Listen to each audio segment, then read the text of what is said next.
Lexosh monologun e mashtrimit të dielës, të rilexosh këtu monologun e mashtrimit të dielës të Edi Ramës, ajo është zgjedhja e saj, punë e saj, nuk le ta marr ta rilexojnë me radhë, këtu s'kam asnjë gjë, por dy gjëra do them.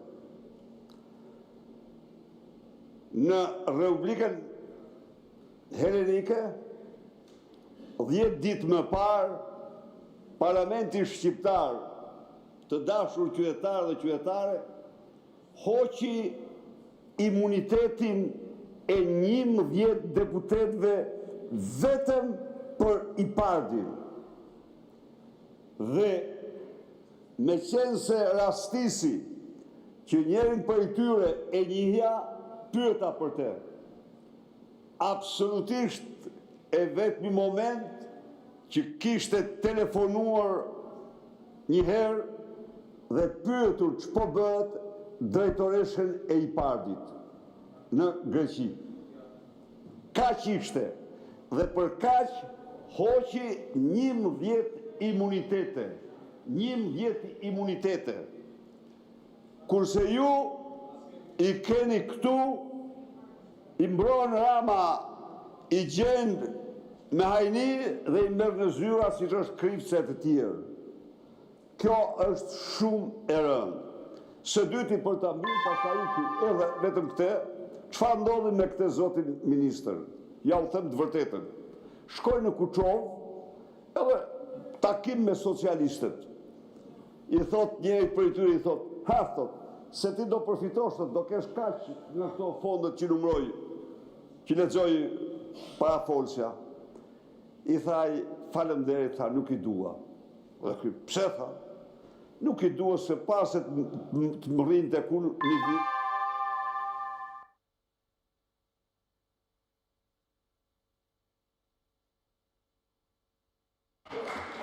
Zonja Zhupa, keni fjalën, të përgatitet zonja Gjuzi.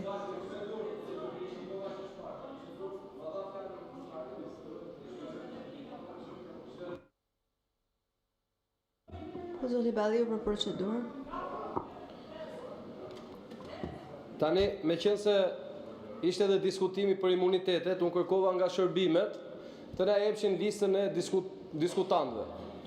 Dhe bashkë me listën e diskutantëve, na vjen dhe lista e ministrave.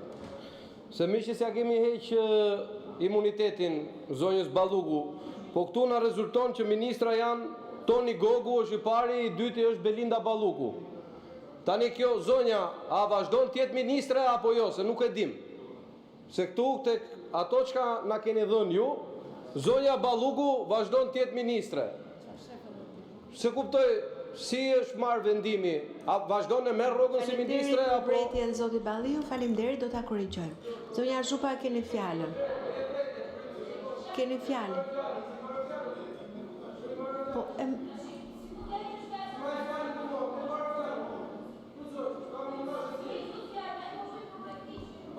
Për cilin projekt ligj? Po mirë mbarojeni, mendovaj që kishit edhe në të vrejtje, po si mbaroj? Po pra, kur të mbaroj koha e ndëruar, juve mund ta ndërpreni fjalën. Kur të mbaroj koha?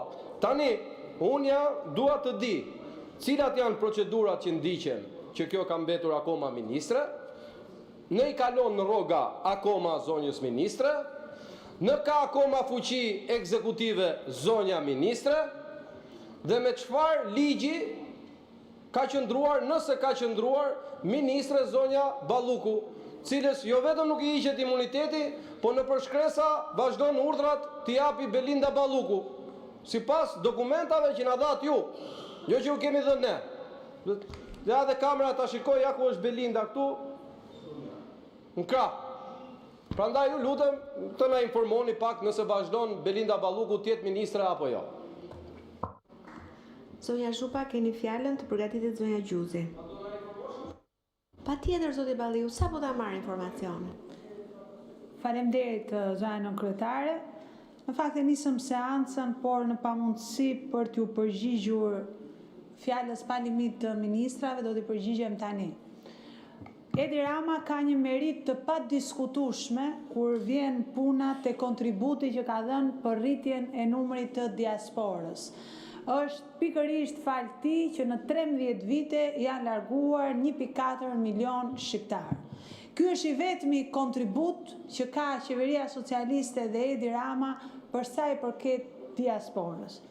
Ministrja pas ka ikur vetë, unë nuk e di se kur diskutohet një projekt ligj rri vetëm ministri i mjedisit prezent, as ministrja për marrëdhëniet me parlamentin nuk rri të dëgjoj, jo më ministri i linjës, pra e keni bërë parlamentin si keni dëshirë të jeni, nuk keni dëshirë si kur është kafja e lagjes që kur do merr pjesë, kur nuk do nuk merr pjesë, ndërkohë ka një detyrim nga kushtetuta dhe nga rregullorja që qëndrojnë këtu për aq kohë sa diskutohen ligje që prekin drejt për drejt fushat e tyre, dhe sidomos ministrja për parlamentin.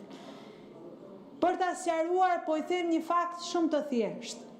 Në komisionin e diasporës ne kemi pas dëgjesa për ligjin e librit.